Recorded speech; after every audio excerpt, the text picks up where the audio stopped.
সপ্তাহ হতে গেল, আমাদের এখানকার ওয়েদার এখনও ঠিক হলো না। চারিদিকে মেঘ আর বৃষ্টি, খানিকক্ষণ পরপরই বৃষ্টি হচ্ছে।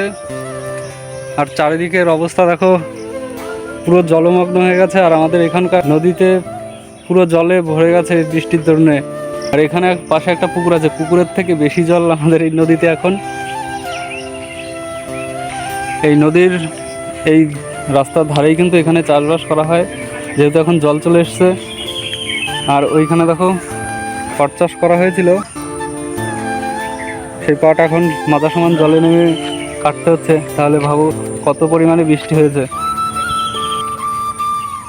জল হওয়াতে অবশ্য ভালোই হয়েছে, কারণ লোক যে পাট চাষ করেছিল এই পাটগুলো এই জলের মধ্যে এখন ডোবাতে পারবে, জাগ দিতে পারবে আর কি।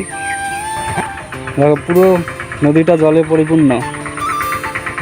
আমাদের এই নদিয়া জেলার মতন কোন কোন জেলায় তোমাদের বৃষ্টি হচ্ছে অবশ্যই কমেন্টে জানিও।